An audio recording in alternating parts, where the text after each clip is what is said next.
জ্ঞান পাচ্ছ? হ্যাঁ হ্যাঁ, অনেক সুন্দর।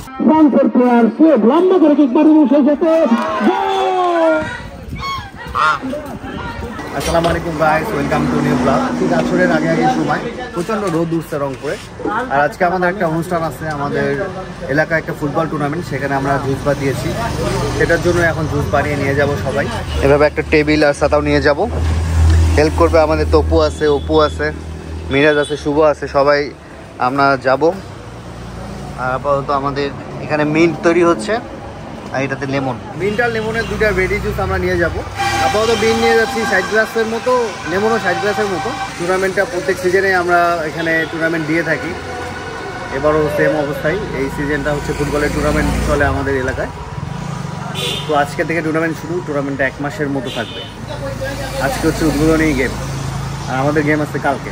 আমি যেহেতু এখন ফুটবল খেলি না, তাই একটু সমস্যা। তো আমাদের যে টিমটা আছে ওরা খেলবে। নতুনভাবে জুসবারটাও সেখানে অ্যাড করলাম, যারা দৌড়াতে দৌড়াতে খেলতে খেলতে হাফসা যাবে তারা এসে জুস টুস খাবে।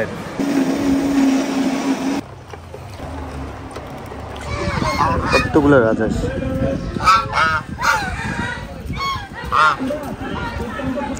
আগে ভয় পাইতাম, এটা ঠোকর দিতে আসতো। এই মাঠে সব ছোটবেলা ক্রিকেট খেলতেছে। এখান থেকে আকাশটা দেখেন কত সুন্দর লাগতেছে, মাশাআল্লাহ।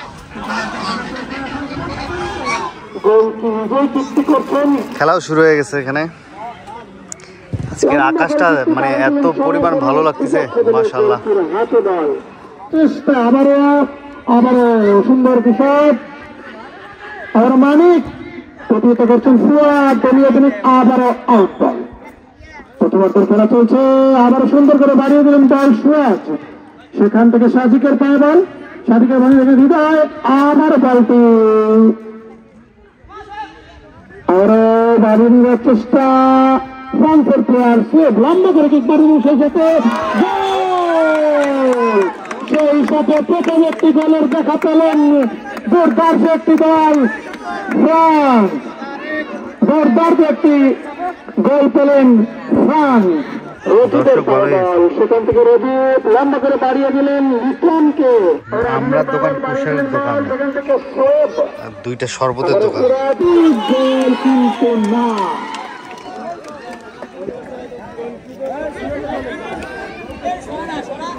সেই সাথে ফ্রান্সের আরো একটি গোল। তারপর প্রথমার্ধের খেলায় দুটি গোল করলেন ফ্রান্স। দুর্দান্ত একটি গোল দেখতে পেলাম আমরা। দুর্দান্ত ভাবে খেলছেন ফ্রান্স, কিন্তু কোন সেই খারাপ খেলছেন না ইতালি। তারাও তাদের দিক থেকে সুন্দরভাবে চেষ্টা চালিয়ে যাচ্ছেন। দুটি গোল করে উদ্বোধনী ম্যাচে তাক লাগিয়ে দিলেন ফ্রান্স। তাদের ডিফেন্স থেকে যে কিক করছেন রজিত, সুন্দর করে কিক বাড়িয়ে দিলেন। সেখান থেকে আবারও কিক করার চেষ্টা,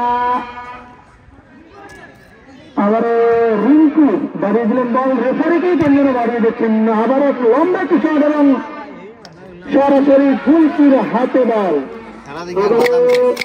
ঠিক করছেন তিনজন মাঠ ডিফেন্স, রাত্রি সুন্দর করে বাড়িয়ে সাথে। নারিকেল কয় টাকা? 10 টাকা। 10 টাকা নারিকেলের ইয়াটা নাই, ভিতরে ফাঁপা গোল। খেলোয়াড় 5 মিনিটের খেলাধুলোটিতে চলেছেন হলুদ কার্ডের কারণে। তো এখানে সিয়াম আর অপুকে ধুয়ে আমরা এখন দোকানে আসলাম। তবু মামার জ্বর আসছে, তবু মামা চলে আসলো। জাম্বুরা মাখা খাইতে, ওখানে তো জাম্বুরা মাখা ছিল।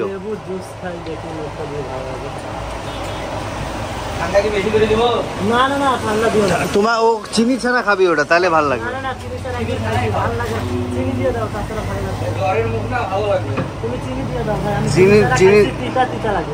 ওটাই তো তোর জন্য ভালো। তাল কিনছিলাম 40 টাকা দিয়ে একটা। এখানে কেন জানি 2টা তাল দেখা যায়। 3টা আটি একটা তালে। ও 3টা আটি থাকে একটা তালে? 3টাও থাকে, 2টাও থাকে, অনেক সময় একটাও থাকে, 4টাও থাকে। তাই নাকি? বড় তালে 4টাও থাকে, বেশিরভাগ 3টা থাকে বড়গুলো। বড় তাল কেনা ভালো না ছোট? বড়গুলি কেনা ভালো, তাহলে রসটা বেশি হয়। আর সুন্দর পাকা ঘ্রাণ। হ্যাঁ, এইভাবে করলে আরো বের হয়। হাতের অত কষ্ট হয় না, খালি ঘষা দিতে হবে আস্তে আস্তে। জ্ঞান পাচ্ছ? হ্যাঁ হ্যাঁ, অনেক সুন্দর।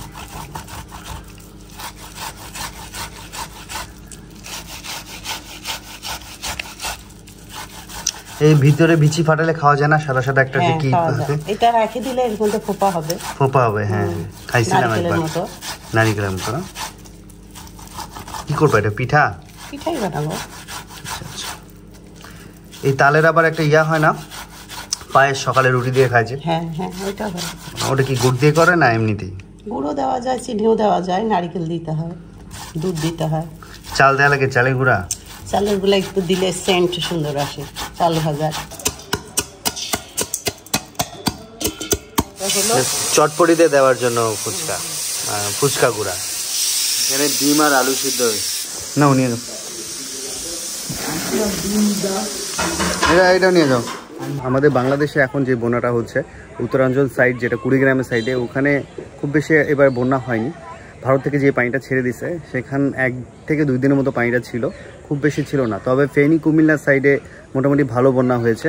তো আমাদের রংপুর থেকে এবং আমাদের যেগুলো গ্রুপ আছে বা আমাদের যারা এলাকার সদস্য বা এলাকার যে স্পোর্টিং ক্লাবগুলো রয়েছে, সবাই মিলে আমরা টাকা কালেকশন করেছিলাম। আমাদের প্ল্যান ছিল যে আমরা ফেনীতে যাব, কারণ ফেনীর অবস্থাটা আমরা দেখলাম খুবই খারাপ। তো ফেনীতে যাওয়ার প্ল্যান ছিল। পরে চিন্তা করলাম যে টাকা মোটামুটি আমরা ভালো কালেকশন করেছি, মানে সব জায়গা থেকে, বিভিন্ন সংস্থা থেকে, গ্রুপ থেকে, আমাদের এলাকার কমিটি থেকে, সবগুলো থেকেই মোটামুটি যে যার মতো সাধ্য করছে হেল্প। 500 টাকা, 1000 টাকা, 2000 টাকা। আমরা ব্যবসায়ীদের কাছেও গিয়েছিলাম, ওরাও মোটামুটি ভালো টাকা দিয়েছে। তো সব ফান্ডগুলো আমরা যখন কালেক্ট করলাম এই লাস্ট 2-3 দিনে, তো আমাদের প্ল্যান ছিল আমরা এখান থেকে একবারে ট্রাক নিয়ে যাব। পরে দেখলাম যে অনেক ভাড়া পড়ে যায়, অনেক খরচ পড়ে যায়। পরবর্তীতে ডিসিশন আসলো যে আমাদের যে টাকাটা উঠেছে সেটা আমরা আসুনা ফাউন্ডেশনে পাঠিয়ে দেবো। তো আলহামদুলিল্লাহ কালকে সন্ধ্যায় আমরা পাঠিয়ে দিয়েছি। এবং আমাদের রংপুরের ব্লগার ভাইরা যারা আছে, ব্লগার ভাইরা আপুরা, এরাও অনেক হেল্প করেছে, বিভিন্ন ব্যবসায়ীদের কাছে টাকা তুলেছে এবং কালকে সন্ধ্যায় আমার সাথে দেখা করেছিল। তো আমরা সবাই মিলে সেম ডিসিশনেই দিয়েছি যে আসুনা ফাউন্ডেশনে টাকাটা পাঠিয়ে দিই। তো সেখানে আমাদের হেল্প করেছে আমাদের ছোট ভাই বাঁধন, রনি আপু, সবাই হেল্প করেছিল। যাই হোক আলহামদুলিল্লাহ।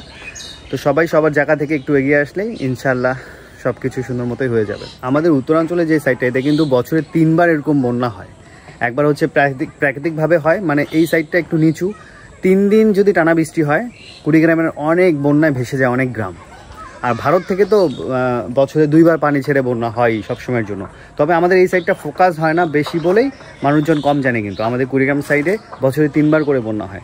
গত বছর আমি গিয়েছিলাম, আমরা চরের সাইডে হেল্প করেছিলাম জায়গাটায়।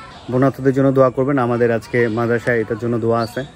তো সবার জায়গা থেকে ছোট ছোট পরিসরে এগিয়ে আসলেই ইনশাল্লাহ মনে হয় সাহায্য করা সবার কাছ থেকেই সম্ভব হবে। যেমন ট্রাস্টেড ফান্ড আমি মনে করি আমাদের বাংলাদেশে আসুনা ফাউন্ডেশন, আপনারা বাসায় আছেন, বাসা থেকে হেল্প করতে পারবেন, বিকাশের মাধ্যমেও টাকা পাঠাতে পারবেন, আসুনা ফাউন্ডেশন ওখানে অ্যাড করা আছে। তো এই তো আমার ভিডিও আজকে এখানেই শেষ করছি। সবাই ভালো থাকবেন, সুস্থ থাকবেন, হাসান ব্লগসের সাথে থাকবেন। আল্লাহ হাফেজ।